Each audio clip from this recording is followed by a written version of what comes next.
সুপ্রিয় সপ্তম শ্রেণীর ছোট্ট বন্ধুরা, তোমাদের প্রত্যেককে তোমাদের প্রিয় চ্যানেল লাভ ফর নলেজের পক্ষ থেকে জানাচ্ছি সুস্বাগতম। তো সুপ্রিয় বন্ধুরা, আমি তোমাদের সঙ্গে শুভজিৎ স্যার আজকে আলোচনা করব দাফেন্দ ইংলিশ গ্রামার বুক ক্লাস 7-এর। তো আজকে আমাদের ভয়েস চেঞ্জের সলিউশনের উপর ভিডিও, আজকে পার্ট 5-এর ভিডিও। এই পার্ট 5-এর ভিডিওতে তোমাদের সঙ্গে আলোচনা করব প্রেজেন্ট পারফেক্ট টেন্সের যে প্রশ্নগুলো রয়েছে তোমাদের দাফেন্দ ইংলিশ গ্রামার বুক অর্থাৎ নেকটার অফ ইংলিশ গ্রামারের পেজ নাম্বার 129-এ সেই প্রশ্নগুলির সলিউশন নিয়ে। তো আজকে আমাদের পার্ট 5-এর ভিডিও। এই পার্ট 5-এ তোমাদের সঙ্গে আলোচনা করব এক্সারসাইজ 87-এ যে সমস্ত প্রশ্নগুলো রয়েছে সেগুলো নিয়ে, অর্থাৎ প্রেজেন্ট পারফেক্ট টেন্সের যে প্রশ্নগুলো রয়েছে তার ভয়েস চেঞ্জ নিয়ে। তো চলো সবার প্রথমে আমরা প্রেজেন্ট পারফেক্ট টেন্সের স্ট্রাকচারটা দেখে নিই, অর্থাৎ কিভাবে আমরা একটা বাক্যকে চিনব যে সেটা প্রেজেন্ট পারফেক্ট টেন্সে রয়েছে। তো তার চেনার জন্য আমাদেরকে অবশ্যই প্রেজেন্ট পারফেক্ট টেন্সের স্ট্রাকচার বা গঠন প্রণালীটা জানতে হবে। তো প্রেজেন্ট পারফেক্ট টেন্সের গঠন প্রণালী কি? সাবজেক্ট প্লাস হ্যাভ বা হ্যাজের যে কোনো একটা প্লাস মেন ভার্বের থার্ড ফর্ম, ওকে, প্লাস অবজেক্ট। অর্থাৎ প্রথমে সাবজেক্ট থাকবে, তারপর হ্যাভ বা হ্যাজের যে কোনো একটা, তারপর মেন ভার্বের থার্ড ফর্ম, তারপর অবজেক্ট। যেমন আমরা যদি একটা উদাহরণ লক্ষ্য করি, দেখো আমরা দেখতে পাচ্ছি অন স্ক্রিনে আই হ্যাভ বড আ বুক। তাহলে এখানে সাবজেক্ট কি? এখানে সাবজেক্ট হচ্ছে আই। আর এখানে হ্যাভ বা হ্যাজের কোনটা বসেছে? আয়ের পরে হ্যাভ বসে, ওই জন্য হ্যাভ বসেছে। আর মেন ভার্ব দেখো বট, অর্থাৎ থার্ড ফর্ম রয়েছে, বাই থার্ড ফর্ম, বাই বট বট, আর তারপর আ বুক, এটা হচ্ছে অবজেক্ট রয়েছে। তার মানে এটা হচ্ছে প্রেজেন্ট পারফেক্ট টেন্স। ওকে, এবার আসি যে প্রেজেন্ট পারফেক্ট টেন্সের ভয়েস চেঞ্জের নিয়মটা কি। তার যে নিয়মটা রয়েছে সেটা তোমাদেরকে একটা বাক্যে বলতেছি আমি, যে এরূপ বাক্যের ভয়েস চেঞ্জ করতে হলে আগে 3টা নিয়ম ঠিক থাকবে। কেবলমাত্র প্যাসিভ ভয়েসের কর্তা অনুসারে হ্যাভ বিন বা হ্যাজ বিন বসাতে হয়। আরও একবার লাইনটা বলছি, তোমরা ভালো করে শুনে নাও, যে এরূপ বাক্যের বা এরূপ টেন্সের ভয়েস চেঞ্জ করতে হলে আগের 3টা নিয়ম ঠিক থাকবে। এবার তোমাদের মনে প্রশ্ন জাগতে পারে যে আগের 3টা নিয়ম ঠিক থাকবে বলতে কোন 3টা নিয়মের কথা বলা হয়েছে?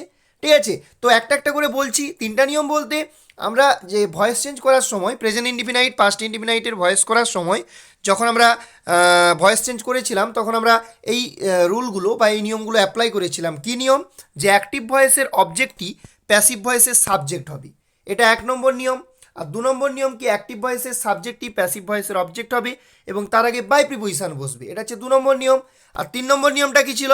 প্যাসিভ ভয়েসে অ্যাক্টিভ ভয়েসে যেটা মেন ভার্ব তার থার্ড ফর্ম বসবে। তাহলে প্যাসিভ ভয়েসে অ্যাক্টিভ ভয়েসের মেন ভার্ব কোনটা? বট, তাহলে এর থার্ড ফর্ম বসবে। আরেকটা জিনিস বলে রাখি, যে আমরা যখন পারফেক্ট টেন্সের ভয়েস চেঞ্জ করব আমাদেরকে এই জিনিসটা খেয়াল রাখতে হবে যে আমাদের মেন ভার্বের থার্ড ফর্ম করাই থাকবে প্রশ্নতে। কারণ প্রেজেন্ট পারফেক্ট বা পাস্ট পারফেক্ট যাই বলো না কেন, প্রত্যেকটি টেন্সের ক্ষেত্রে মেন ভার্বের থার্ড ফর্ম করা মানে থার্ড ফর্ম থাকি, সেহেতু আমাদের থার্ড ফর্ম নিয়ে ভাবার অতটা কিছু নেই। কেবলমাত্র একটা জিনিস মনে রাখতে হবে যে প্রেজেন্ট পারফেক্ট টেন্সের ক্ষেত্রে প্যাসিভ ভয়েসের কর্তার পরে হ্যাভ বিন বা হ্যাজ বিন বসাতে হয়। ওকে, তো চলো প্রথম প্রশ্নটা সলিউশন করতেছি। তো প্রথম প্রশ্ন কি রয়েছে দেখো, আই হ্যাভ বড আ বুক। তাহলে সবার প্রথমে ভয়েস চেঞ্জ করার সময় সাবজেক্ট মেন ভার্ব অবজেক্ট নির্ধারণ করে নাও। তাহলে এখানে সাবজেক্ট হচ্ছে আই, হ্যাভ হচ্ছে অক্সিলারি ভার্ব, মেন ভার্ব হচ্ছে বট, আর আ বুক হচ্ছে অবজেক্ট। ওকে, তাহলে এবার দেখো এটা কি টেন্সে রয়েছে? সাবজেক্টের পরে হ্যাভ বা হ্যাজ, মেন ভার্বের থার্ড ফর্ম, তার মানে এটা প্রেজেন্ট পারফেক্ট টেন্সে রয়েছে। তাহলে এবার আমরা নিয়মগুলো অ্যাপ্লাই করব। প্রথম নিয়মে কি বলা হয়েছে? যে অ্যাক্টিভ ভয়েসের অবজেক্টটাকে প্যাসিভ ভয়েস সাবজেক্ট করতে হবে। তাহলে অ্যাক্টিভ ভয়েসের অবজেক্ট কি ছিল? আ বুক, সেটা প্যাসিভ ভয়েসের সাবজেক্ট হয়ে গেল। 2 নম্বর নিয়ম কি? অ্যাক্টিভ ভয়েসের সাবজেক্টটাকে প্যাসিভ ভয়েসের অবজেক্ট করতে হবে এবং তার আগে বাই প্রিপোজিশন বসাতে হবে। তাহলে অ্যাক্টিভ ভয়েসের সাবজেক্ট আই ছিল, প্যাসিভ ভয়েসের করার সময় আই থেকে মি হয়ে যায়, তার আগে বাই প্রিপোজিশন বসলো। 3 নম্বর নিয়ম কি? যে প্যাসিভ ভয়েসে অ্যাক্টিভ ভয়েসের যেটা মেন ভার্ব তার থার্ড ফর্ম বসাতে হবে। তাহলে অ্যাক্টিভ ভয়েসের মেন ভার্ব কি ছিল? বট, তাহলে ওটাই থার্ড ফর্ম, কারণ পারফেক্ট টেন্সে থার্ড ফর্ম করাই থাকে। ওকে, আমাদের এক্ষেত্রে অবশ্যই আমরা সুবিধা পাবো।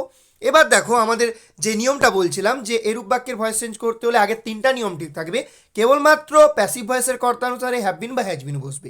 তাহলে প্যাসিভ ভয়েসের কর্তা যদি সিঙ্গুলার হয় সেক্ষেত্রে হ্যাজ বিন বসবে, আর যদি প্লুরাল হয় তাহলে হ্যাভ বিন বসবে। তাহলে আ বুক, এটা কি সিঙ্গুলার, তাহলে উত্তর হবে a book has been bought by me. Okay, চলে যাবো পরের প্রশ্ন। পরের প্রশ্ন কি রয়েছে দেখো, she has done the work. তাহলে এখানে সাবজেক্ট কি? এখানে সাবজেক্ট হচ্ছে সি। ওকে, এখানে অবজেক্ট কি? এখানে অবজেক্ট হচ্ছে দ্য ওয়ার্ক। এখানে মেন ভার্ব কি? ডান, আর হ্যাজটা অক্সিলারি ভার্ব। তাহলে সেই নিয়ম অ্যাপ্লাই করো, অবজেক্টটাকে সাবজেক্ট করলাম দ্য ওয়ার্ক, সাবজেক্টটাকে অবজেক্ট করলাম, তার আগে বাই প্রিপোজিশন বসালাম, তাহলে সি থেকে হার হয় বাই হার। এবার মেন ভার্বের থার্ড ফর্ম বসাতে হয়, মেন ভার্ব ডান ছিল, তাহলে থার্ড ফর্ম করাই আছে পারফেক্ট টেন্সে, তাহলে ডানটাই বসিয়ে দিলাম। আর এখানে দ্য ওয়ার্ক হচ্ছে সিঙ্গুলার, ওই জন্য এরপরে কি বসবে? হ্যাজ বিন বসবে। তাহলে উত্তর কি হচ্ছে? The work has been done by her. Okay, চলে যাব পরের প্রশ্ন, হি হ্যাজ ইনভাইটেড মি। এখানে হি হচ্ছে সাবজেক্ট, আর হ্যাজ হচ্ছে অক্সিলারি ভার্ব, আর ইনভাইটেড হচ্ছে মেন ভার্ব, মি হচ্ছে অবজেক্ট। তাহলে অবজেক্টটাকে সাবজেক্ট করবো, তাহলে মি অবজেক্টটাকে সাবজেক্ট করলে সেটা আই হয়ে যায়। ওকে, 2 নম্বর নিয়ম কি, হি ছিল, এটা সাবজেক্ট অবজেক্ট হয়ে যাবে, তার আগে বাই প্রিপোজিশন বসবে, তাহলে হি থেকে বাই হিম হয়ে গেল। 3 নম্বর নিয়ম কি, যেটা মেন ভার্ব তার third form perfect tense, third form করাই আছে ইনভাইটেড, আর আয়ের পরে কি বসে, আয়ের পরে আমরা জানি হ্যাভ বসে, তাহলে আই হ্যাভ বিন বসবে, তাহলে উত্তর হবে I have been invited by him. চলে যাবো পরের প্রশ্ন, ইউ হ্যাভ মেড ইট, তাহলে you subject, have auxiliary verb, made main verb, it হচ্ছে অবজেক্ট, তাহলে অবজেক্টটাকে সাবজেক্ট করা হলো, তাহলে ইট চলে এলো। ওকে, আর ইউ থেকে বাই ইউ হয়, বাই ইউ হলো মেন ভার্বের থার্ড ফর্ম, আর ইটের পরে কি বসে, হ্যাজ বসে, তাহলে ইট হ্যাজ বিন, তাহলে it has been made by you. Okay, চলে যাবো পরের প্রশ্ন, দে হ্যাভ কল্ড ইউ, তাহলে দে হচ্ছে সাবজেক্ট, হ্যাভ হচ্ছে অক্সিলারি ভার্ব, কল্ড হচ্ছে মেন ভার্ব, ইউ হচ্ছে অবজেক্ট, তাহলে অবজেক্টটাকে সাবজেক্ট করলাম ইউ, এবার দে থেকে কি হয় বাই দেম, আর মেন ভার্বের থার্ড ফর্ম কল্ড, আর ইউর পরে কি বসে হ্যাভ বসে, তাহলে ইউ হ্যাভ বিন হবে, তাহলে you have been called by them. Okay, পরের প্রশ্ন কি বলেছে দেখো, they have sold the house, তাহলে they subject, have auxiliary verb, sold হচ্ছে মেন ভার্ব, দ্য হাউস হচ্ছে অবজেক্ট, তাহলে অবজেক্টটাকে সাবজেক্ট করলাম দ্য হাউস, সাবজেক্টটাকে অবজেক্ট করলাম, তার আগে বাই প্রিপোজিশন বসালাম, দে থেকে বাই দেম, মেন ভার্বের third form perfect tense, third form করাই আছে, আর দ্য হাউস সিঙ্গুলার, ওই জন্য এরপরে কি বসবে হ্যাজ, তাহলে হ্যাজ বিন, তাহলে উত্তর হবে the house has been sold by them. চলে যাবো পরের প্রশ্ন, পরের প্রশ্নে কি বলেছে দেখো, he has read the stories, তাহলে এখানে কি হচ্ছে, হি হচ্ছে সাবজেক্ট, আর হ্যাজ হচ্ছে অক্সিলারি ভার্ব, রিড হচ্ছে মেন ভার্ব, দ্য স্টোরিজ হচ্ছে অবজেক্ট, তাহলে অবজেক্টটাকে সাবজেক্ট করলাম দ্য স্টোরিজ, আর এটা প্লুরাল রয়েছে ওই জন্য হ্যাভ বিন বসবে, তাহলে দ্য স্টোরিজ হ্যাভ বিন, তাহলে রিড রেড রেড এটাই থার্ড ফর্ম রেড। ওকে, আর হি থাকলে বাই হিম, তাহলে উত্তর হচ্ছে the stories have been read by them. Okay, চলে যাবো পরের প্রশ্ন, ইউ হ্যাভ হেল্প মি, তাহলে এখানে ইউ হচ্ছে সাবজেক্ট, হ্যাভ হচ্ছে অক্সিলারি ভার্ব, হেল্প হচ্ছে মেন ভার্ব, মি হচ্ছে অবজেক্ট, তাহলে মিটা যখন আমি করব, মিটা যখন সাবজেক্ট করতে হবে মানে অবজেক্টটাকে সাবজেক্ট করতে হবে তখন আই হয়ে যাবে, আর আয়ের পরে সবসময় কি বসে হ্যাভ বসে, তাহলে আই হ্যাভ বিন, আর এখানে মেন ভার্ব কি ছিল হেল্প ছিল, তাহলে এটা থার্ড ফর্ম করাই আছে পারফেক্ট টেন্সে, তাহলে আই হ্যাভ বিন হেল্পড, আর ইউ থেকে বাই ইউ, তাহলে উত্তর হচ্ছে I have been helped by you. Okay, পরের প্রশ্নে চলে যাচ্ছি দেখো, দে হ্যাভ প্ল্যান্ড ইট, তাহলে এখানে দে সাবজেক্ট, হ্যাভ হচ্ছে অক্সিলারি ভার্ব, প্ল্যান্ড হচ্ছে মেন ভার্ব, ইট হচ্ছে অবজেক্ট, তাহলে ইট টাইপাসকে চলে এলো, ইটটা চলে আসলো, এবার ইটের পরে কি বসে হ্যাজ বসে, তাহলে ইট হ্যাজ বিন হবে প্যাসিভ ভয়েস করার সময়, আর থার্ড ফর্ম করাই আছে পারফেক্ট টেন্সে, খালি আমরা বসিয়ে দেবো দেখে দেখে, তাহলে ইট হ্যাজ বিন প্ল্যান্ড, আর দে থেকে কী হবে বাই দেম।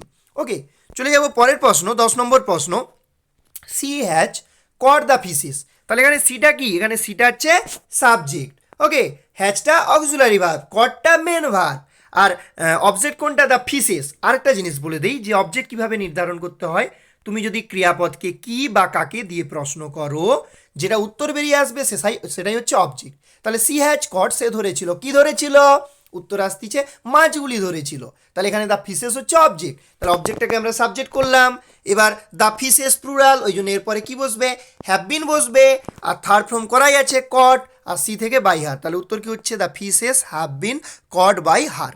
ওকে, পরের প্রশ্ন, he has asked the questions, he হচ্ছে সাবজেক্ট, আস্কড হচ্ছে main verb, he has asked, সে জিজ্ঞাসা করেছিল, কে জিজ্ঞাসা করেছিল, দ্য কোশ্চানস প্রশ্নগুলো, তাহলে দ্য কোশ্চানস হচ্ছে অবজেক্ট, তাহলে অবজেক্টটাকে আমরা কি করলাম সাবজেক্ট করলাম দ্য কোশ্চানস, প্লুরাল ছিল হ্যাভ বিন, থার্ড ফর্ম করাই আছে আস্কড, পারফেক্ট টেন্সে করা থাকে থার্ড ফর্ম, আর বাই হিম, তাহলে উত্তর হচ্ছে the questions have been asked by হিম।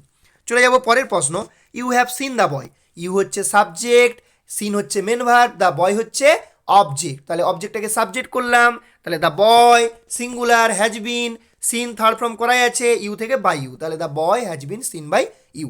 পরের প্রশ্ন, দে হ্যাভ ডিসাইডেড দিস, তাহলে দে হচ্ছে subject, decided main verb, this হচ্ছে অবজেক্ট, তাহলে দিসের পরে কি বসে হ্যাজ বসে, তাহলে দিস হ্যাজ বিন, তারপর ডিসাইডেড থার্ড ফর্ম করাই আছে দে থেকে বাই দেম, তাহলে this has been decided by them. পরের প্রশ্ন, she has plucked the flowers, তাহলে সিটা সাবজেক্ট, প্লাগটা মেন ভার্ব, দ্য ফ্লাওয়ার্স হচ্ছে অবজেক্ট, তাহলে দ্য ফ্লাওয়ার্স, এটার পরে কি হবে, এটা যেহেতু প্লুরাল তাহলে হ্যাভ বিন হবে, তাহলে দ্য ফ্লাওয়ার্স হ্যাভ বিন, আর প্লাগড হচ্ছে থার্ড ফর্ম সি থেকে বাই হার, তাহলে the flowers have been plucked by her. Okay, তো সুপ্রিয় শিক্ষার্থী, এই ছিল তোমাদের আজকের আলোচনা। 14টি প্রশ্ন ছিল তোমাদের প্রেজেন্ট পারফেক্ট টেন্স থেকে, যেটা তোমাদের এক্সারসাইজ 87, তোমাদের যে নেকটার অফ ইংলিশ গ্রামার দাফেনদত ইংলিশ গ্রামার বুক, তার পেজ নাম্বার 129-এ প্রশ্নগুলো ছিল, আমি সেগুলো তোমাদের সঙ্গে পুঙ্খানুপুঙ্খভাবে আলোচনা করে দিলাম। তো এরপরেও যদি তোমাদের কোনো সমস্যা থাকে অবশ্যই তোমরা কমেন্ট সেকশানে কমেন্ট করে জানাতে পারো তোমার কোন জায়গায় সমস্যা রয়েছে, এবং সেই সঙ্গে আমাদের চ্যানেলের সঙ্গে যুক্ত হয়ে যাও ইংলিশের এরকম ধরনের বিভিন্ন গ্রামার বই, বিভিন্ন লেখকের গ্রামার বই, বিভিন্ন কোশ্চান বাঞ্চ এর সলিউশন পাওয়ার জন্য। তো আরও একবার তোমাদের প্রেজেন্ট পারফেক্ট টেন্সের ভয়েস চেঞ্জের নিয়মটা আরও একবার এক লাইনে বলে দিচ্ছি, যে এরূপ বাক্যের বা এরূপ টেন্সের ভয়েস চেঞ্জ করতে হলে আগের 3টি নিয়ম ঠিক থাকবে। কেবলমাত্র পেসিভ ভয়েসের কর্তা অনুসারে হ্যাভ বিন বা হ্যাজ বিন বসাতে হবে। ওকে, তো তুমি যদি দেখো যে সেটা প্রেজেন্ট পারফেক্ট টেন্স রয়েছে, তাহলে তুমি কি করবে, প্যাসিভ ভয়েসের কর্তার পরে হ্যাভ বিন বা হ্যাজ বিন বসাবে, আর বাদবাকি 3টা নিয়ম মানে অবজেক্টটাকে সাবজেক্ট করবে, সাবজেক্টটাকে অবজেক্ট করবে, তার আগে বাই প্রিপোজিশন বসাবে, আর মেন ভার্বের থার্ড ফর্ম বসাবে। আশা করি তোমরা বুঝতে পেরেছো।